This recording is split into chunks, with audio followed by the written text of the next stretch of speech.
Hello, everyone, and welcome back. I'm Gayatri, your host, and today we move into episode 15 within season 3 of Catalyze Your Self when discomfort becomes our guardrail. And this is just another one of those conditioned patterns that we take on under pressure, just like all of the others we've been slowing down and spending time with this season. And this is the pattern where our discomfort begins to function as our boundary, our guardrail that protects us from what is making us uncomfortable. We may simply feel discomfort and almost immediately begin organizing ourselves around getting away from it. We may move away from a conversation before it starts to ask us to consider what is making us uncomfortable. We may start considering feedback as discomfort because it touches a part of us we do not want to see yet. We may call something misaligned when what is being asked of us is to face something unfamiliar. We may say we are protecting our peace when what we are actually protecting is the arrangement that keeps us from feeling vulnerable. We may call something a boundary before we have allowed ourselves to understand what that boundary is actually protecting. Our boundaries can protect capacity, truth, dignity, safety, and our relationship with our own self. When we are not consciously present with our mind under pressure, boundaries can be applied in a way that does not serve ourself and our growth. And it can now become a place where discomfort is given the authority to close ourselves away. Before we have the chance, we allow ourselves the chance to understand what information that discomfort is giving us for our growth and learning. And this is the core of what we are staying with today. Discomfort brings information. What we do with that information by utilizing all parts of our mind and by being consciously present in the moment becomes our question. Because discomfort can be present around something that needs our attention and not a boundary. It can be present around something that has crossed a real limit of our capacity and does need our boundary. It can be present around a truth that we're not yet ready to see, that needs us to stay present in the moment and not place a boundary. So the presence of discomfort in itself is not clarity. That begins to emerge in how we now relate to it. Do we stay consciously present with it long enough to understand what it's showing us? Do we give ourselves enough internal space to ask what our need to place that boundary, that guardrail, is actually protecting? Do we notice whether the boundary is protecting our capacity, our truth, our dignity, or safety? Do we notice whether the boundary is protecting familiarity, comfort, identity, certainty, or avoidance of change? When discomfort itself becomes our guardrail, our boundary line may begin forming around what we are willing to feel rather than around what is true, aligned, or needed. It may form around what we are willing to hear, question, receive, express, or what we are willing to allow to change us. And this makes it so important that our depth of awareness asks, what is our boundary doing? What is it protecting? What does it allow us to avoid? What truth does it keep at a distance? What part of our identity does it protect from being questioned? What kind of vulnerability does it help us hide, deflect, or deny? What kind of accountability does it keep us away from? And to deepen our awareness and understanding of what our boundaries may be guarding us from, we have to first look at where our patterns of avoidance may be coming from. And we may find that it is not random. For many of us, discomfort has carried consequences. Discomfort may have been present in family systems where harmony mattered more than honesty. It may have been present in relationships where conflict led to withdrawal, defensiveness, ridicule, punishment, escalation. It may have been present in environments where feedback felt like shame instead of information. It may have been present in communities where belonging depended on obedience and performance and agreeability and sacrifice and silence. It may have been present in workplaces where dissent had consequences, even when openness was spoken about as a value and an acceptable practice. It may have been present in caretaking roles where someone else's comfort became something we learned to manage, regardless of discomfort. It may have been present in seasons of burnout, where our softer signals went unheard for so long that the only boundary our mind and body could trust was a harsh one.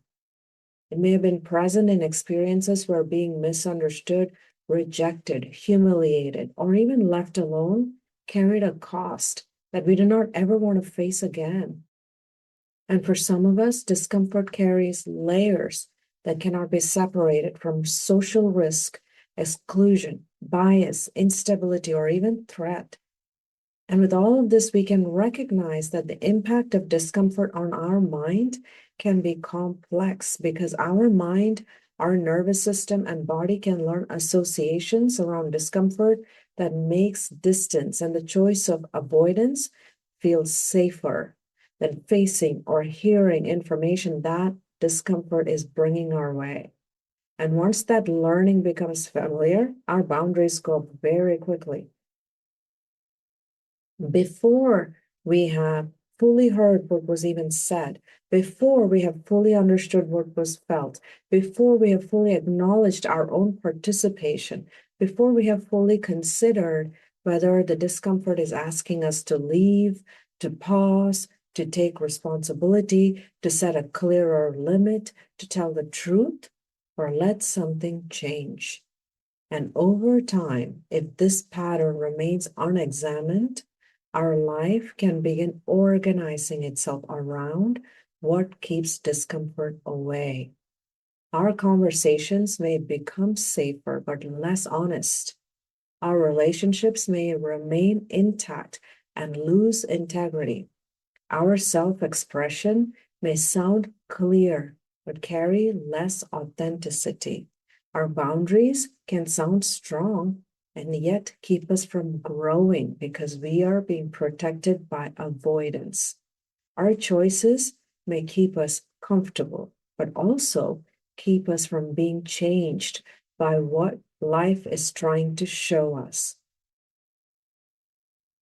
And as we reflect across all of our lives and the lives of people we may have known, we can begin recognizing how discomfort has been given so many different meanings in different environments. And depending on the meaning discomfort carried, the boundary that forms much later in our lives may begin forming around very different things. We may have grown up or have known a family where keeping the peace was treated as the most important job than staying with what was true. Someone may have asked a difficult question, and the response was not curiosity. It was silence, irritation, dismissal, a quick change of subject. A child could have noticed that honesty created tension, while agreement restored calm. An adult in the family may have been called difficult, dramatic, disrespectful, or ungrateful for bringing up something that others did not want to face. In a life shaped around that kind of atmosphere, discomfort may begin to feel like the beginning of disconnection. Later, when a conversation asks for honesty, the guardrail goes up quickly. The boundary may sound like, I do not want to talk about this. I'm not doing drama. While underneath it, what is being protected may be old familiarity of keeping the peace by avoiding what is uncomfortable. We may have experienced or watched someone experience belonging that dependent on being easy to accept. The person who was praised for being agreeable may struggle when their truth creates discomfort. The person who was valued for being successful may avoid anything that makes them feel less uncertain and inexperienced. The person who was included because they were useful may feel discomfort when they need to ask for care instead of offering it. In these kind of experiences, discomfort may carry the risk of losing approval. The guardrail may form around needs and desires and disagreement or even visibility. We can call it a boundary, but what we're protecting could be the version of ourselves that remained acceptable to others. We may have been in learning environments where being wrong was seen as weak and as a failure. Someone may have received feedback in a way that felt humiliating rather than helpful. A person may have learned to stay quiet unless they were certain. Another may have learned to avoid trying anything new unless success felt guaranteed. And later on, discomfort around learning and feedback or being new at something can become a guardrail. The boundary may sound like this is not for me. I don't need feedback from them. While what is being protected may just be the discomfort of being seen before we feel competent. Romantic relationships, friendships, family relationships, professional relationships can all shape how we relate to discomfort and where we place our boundaries. Some of us may have known a partner who withdrew every time something difficult occurred. A friend may have become defensive whenever accountability entered the conversation. A family member may have been escalating, ridiculing, punishing, or abandoning contact whenever honesty came into the picture. In these experiences, discomfort may be linked with belonging, and our guardrail may rise around the discomfort of staying engaged. A boundary of I need space may be true. It may also be a way to disappear before discomfort can happen, before conflict has a chance to happen. I have a boundary may protect safety. It may also protect us from the vulnerability of hearing of how our choices impacted someone else. Painful experiences around trust, visibility, belonging, or failure are instances that can remain present in how discomfort is interpreted later on. Someone who was betrayed may feel discomfort when intimacy is asking for trust again. Someone who was humiliated publicly may feel discomfort being vulnerable in social gatherings. Someone who was rejected after being honest may feel discomfort when truth is being asked to be stated. The guardrail for those in life experiences may form around risk, intimacy, leadership, creativity, visibility, or just simply being known authentically. The boundary may sound strong and protective. I don't put myself in that position anymore. And yes, sometimes that is the wisest choice. At other times, the boundary may just be helping us avoid a discomfort that carries a memory and not our current moment truth. These experiences I just called out are not all inclusive, and we know it, and they're vastly different in so many ways. Yet, they can all move us into the conditioned pattern of avoiding discomfort. And that has an association from the past that made us feel unsafe. And what makes this so hard to recognize is many times we may have been stating reasons that do not sound like avoidance. One of the clearest ways this can show up is through growth language, that may be camouflaging the true reasons behind our guardrails. And by growth language, I mean the language many of us learn through therapy, through coaching, through leadership development and personal growth messaging that we can find in pretty much any medium. Words like boundary, energy, healing, and disorder labeling of so many kinds, toxic, triggered. These words can be deeply meaningful. They can give us language for experiences we may not have known how to name before. They can help us recognize our limits. They can help us protect our capacity. They can help us understand when something is no longer aligned with our truth, our dignity, or our relationship with our own self.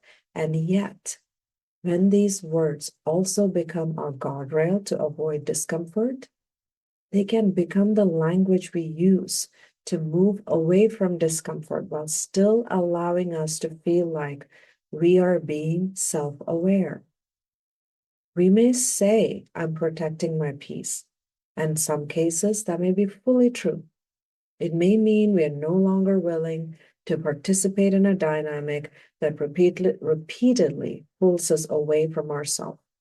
And in other instances, the same phrase may be protecting our avoidance of something that is asking us to be more honest, accountable, or more vulnerable than we are comfortable with.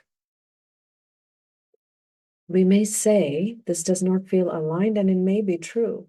It may also reflect a real internal knowing that something does not belong in our life, our work, our relationships, or our direction. And in other instances, what we are calling misalignment may just be unfamiliarity. It may be discomfort of being asked to move through a space we do not know well enough. It may be the discomfort of hearing something that complicates the clean version of the story we are holding on to. We may say, I do not owe anyone an explanation. And yes, sometimes that statement is absolutely protecting us from over-explaining ourselves to people who have no intention of understanding us, or it could even be that there's no relevance to their understanding of us.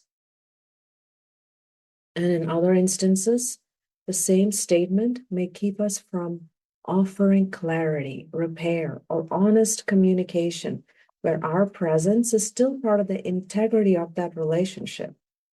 And this is what makes growth language being used to support avoidance so difficult to recognize, because when these words are and reasonings are used before we are consciously present with what is happening inside of our mind and our nervous system and our body, they can give discomfort a very polished way of becoming the boundary, our guardrail. And because the language we are using sounds evolved, the pattern can stay hidden. It does not sound like I'm avoiding this. It sounds like I'm protecting my energy. It does not sound like I do not want to be impacted by what is being said. It sounds like this does not resonate with me. It does not sound like this discomfort is asking me to grow, and I do not want to feel what the growth is asking of me. It sounds like I'm not being accepted exactly as I am. And then again, every one of those statements can be true. This is why our awareness has to go so much more deeper than any surface labeling, because true growth brings us into more truth, not less. It allows us to hold a boundary without using the boundary to avoid accountability. It allows us to protect peace without confusing peace with the absence of challenge or change. It allows us to honor safety without labeling every discomfort as danger. It allows us to recognize misalignment without using misalignment as a way to avoid unfamiliarity.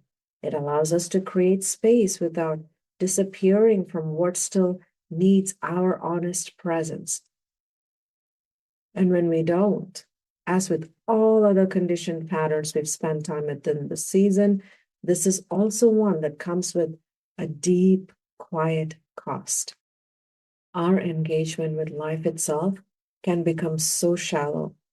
We may begin engaging only with what feels acceptable, familiar, or confirming. We may avoid conversations that asks for too much internal space.